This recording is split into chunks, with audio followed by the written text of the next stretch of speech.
Do you really think this is the right thing for us to be doing, Ivana? What will people think? Let them talk. Dana. Ivana. It's wrong, isn't it? But it feels so right. Then it's a deal? Yes, we eat our pizza the wrong way. Crust first. Fresh, chewy, cheesy, and delicious. The pizza we've come to know from Pizza Hut have a lot more history than we're giving them credit for. More than 6 decades of offering the biggest variety of freshly baked, cheesy pies. Pizza Hut has become a name that's recognized all over the world, all thanks to 2 brothers called Dan and Frank Carney. And a decision they made on May 31st, 1958.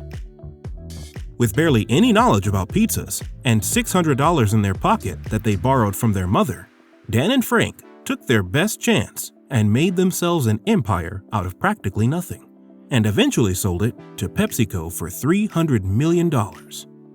Welcome to Planet Biz. There's only one place you can get a pan pizza this good. Your hometown Pizza Hut restaurant, home of pan pizza. Chapter 1. The 2 Brothers. Born in 1931 and 1938, nobody knew that the 2 brothers would go on to lay the foundation of what we know as the billion-dollar pizza chain. Dan and Frank were 2 out of 7 children and grew up attending local schools and helping out at their family's small grocery store. While things were never really great for the Carney family, things changed for the worst after the Carney brothers lost their father, who was the town's local grocer. The passing away of the head of the Carney family didn't just take a toll on their children emotionally, but the family also faced a terrible financial loss after that. The 2 brothers had no choice but to work to keep the household going. Frank was only 10 years old when his father passed away, which is way too young for him to process anything at all. However, before he died, he made both of his sons promise that they would finish their college education to sustain themselves. If you want to do something, do it for yourself, Frank recalls his dad telling him. The 2 brothers took his advice to heart and made sure that despite all odds, they received an education that would help them grow an empire for themselves out of nothing. Because Dan and Frank worked at their family's grocery store, Carney Market, from a young age, Dan knew that he wanted to go into the food industry, which is why he went on to polish his skills by studying business at Wichita University in their hometown, and was soon followed by Frank, who did the same. Despite his professor's disapproval, Dan went on to write a master's thesis on franchising because he believed that it was the future of the food business, and he wasn't wrong. Sadly, Dan's thesis wasn't accepted, and he didn't get his degree. However, he didn't let this setback affect his aspirations and continued to learn more about the world of fast food and franchising. He started off by studying the business models and strategies of successful fast food chains like McDonald's and KFC. At that time, Dan had said, there was no courses on franchising. In fact, franchising was pretty much relegated to the auto business at the time. Still, it gave me the background to form my own company and basically our own franchise agreement, which evolved over time. Even though the brothers practically had nothing to their name, they still worked hard and tried to learn everything about the fast food industry as much as they could before stepping out into the field and risking everything to set up their business. Chapter 2. Risking it all. And on their search for success, the Carney brothers coincidentally ran into a local estate agent who convinced them that opening a pizza place would be their best financial bet. Frank and Dan believed that it would be the solution to all of their financial problems. So, with a little bit of faith, the 2 brothers borrowed $600 from their mother and used up all of them to set up a small pizzeria. Because of their small budget, Dan and Frank had to buy used equipment to meet their rent costs for their building. They ended up with $0 after setting up a small pizza and beer place, mainly targeted at students. Instead of hiring chefs, the brother asked their friend John Bender to help them figure out how to actually make pizza. In fact, their earliest pizza recipe didn't even have a strategy. Dan and Frank just put together a pie that felt and tasted right, and that was that. 2 weeks before we opened, we found someone to teach us how to make it, Carney later told Nation's Restaurant News. They started off with a 500 square foot space that could only seat 25 people. But that didn't stop the Carney brothers, and they put in all their energy into their pizzeria's opening night on June 15, 1958. They ended up giving free pizzas to everyone as their first business strategy, which proved to be a very successful move in introducing people to their restaurant. As far as the name goes, Pizza Hut was actually named by Dan's wife, Beverly, who decided that it would go with the restaurant's hut-shaped building, which has now become a signature part of every Pizza Hut franchise. Dan and Frank put in all of their energy and resources into making Pizza Hut a success in its very early days. A few years after the successful launch of Pizza Hut, around 1969, Frank had to drop out of college because he wanted to spend most of his time trying to elevate his business. However, because of the promise he made his father, the new entrepreneur decided to go back to school, even if it was remotely. He used to receive his lectures and assignments on videotapes, and this is how Frank received his bachelor's degree later in 2000, while running a successful business side by side. By happenstance or by God's good grace, Pizza Hut became an instant success, Frank said.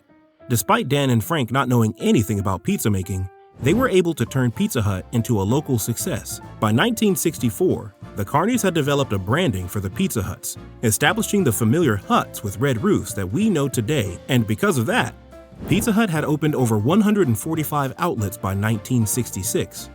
Frank Carney then attempted to make long-term plans as far as the future of his company is concerned, which is why Pizza Hut decided to go public. The move resulted in an incredible growth, and by 1977, Pizza Hut was sold to PepsiCo for more than $300 million. Chapter 3. Moving on.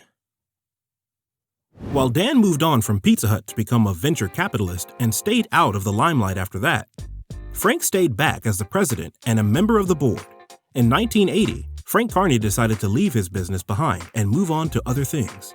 In a 1998 interview with Nation's Restaurant News, Carney said, "I had no desire to get back into the pizza business. I never saw anything that was compelling enough to get back in." This sudden decision was mostly because Frank didn't agree with the way PepsiCo transformed the company. From a small hometown business, Pizza Hut had turned into a giant empire that ran on marketing rather than anything else, leaving Frank with no option but to distance himself from the name. As hard as it was for him to leave his own business, Frank Carney then tried his hand at real estate, oil and gas exploration, the automotive, rental, and recreational industries. But nothing at all to do with pizza. However, he did spend a couple of years working in food service when he was appointed the chairman for West Sizzlin Steakhouse.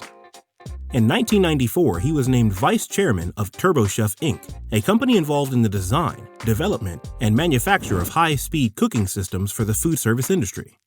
However, Frank realized that his true passion still lay somewhere in the world of fast food franchising. So even after moving on from Pizza Hut, Frank found himself going back to his roots of growing and nurturing a business. Chapter 4. Returning back to pizza. While Frank refused many offers from pizza companies that attempted to involve him in their business, it was a surprise to everyone when he announced that he was joining Papa John's pizza franchise in 1994. He decided to give the pizza industry another shot when his friend Martin Hart asked him to sample Papa John's in their taste test. Frank must have really liked what he tasted, because that was all it took for him to get on board. He believed that their product had the potential to make it big in the world of fast food. Not just that, but Frank wanted to experience the thrill of building a business from scratch once again. "I'm probably having more fun now than ever before," he told Nation's Restaurant News. "It's more fun than anything I've ever done. It's kind of like a replay. The difference is like being a parent and a grandparent. The first time everything is new. This time I'm more experienced, more relaxed." Papa John's was Frank's attempt to fix everything that went wrong during his time at Pizza Hut, including the merger with PepsiCo that cost his brand its initial identity. After Frank joined Papa John's, his stake in the business quickly grew higher and higher. He took on his responsibility for marketing his new brand by pitting it against Pizza Hut, which proved to be a little controversial. Pizza Hut dares anyone to find a better pizza. Oh, really? Papa John just couldn't resist the challenge. He commissioned independent taste tests. Papa John's won big time. Maybe that's because our sauce is made with fresh-packed, vine-ripened tomatoes. Pizza Hut uses remanufactured paste. But Frank believed in his new business and stood by that belief. Frank's former colleagues at Pizza Hut were also upset about his changing loyalties, which is why they started coming up with new marketing tactics to one-up Frank and Papa John's. However, with the use of the tagline, "Better Ingredients, Better Pizza" in 1995, Frank really hit the nail on the coffin and proved that he would do whatever it takes for the success of his business. They had to become an assembly line product company, said Carney. He said PepsiCo's drive for growth at all cost caused them to reduce the product's quality. Even then, Carney believes that his old company is making progress to set things right. As far as his own career with Papa John's goes, in 1998 he told an interviewer for Your Company, "I wanted to relive the best time of my life, growing Pizza Hut. I'm lucky to ride 2 horses like this in a lifetime." The Carney brothers truly lived a rags to riches story. From having nothing to growing an empire for themselves and still continuing to do so is no easy feat. From the humble beginnings of Pizza Hut and becoming a legacy in the world of franchising with Papa John's, Frank Carney's story hasn't been easy. But it proves that with the right amount of dedication, everyone can achieve great things. For more inspiring business stories, don't forget to subscribe to our channel. This is Planet Biz.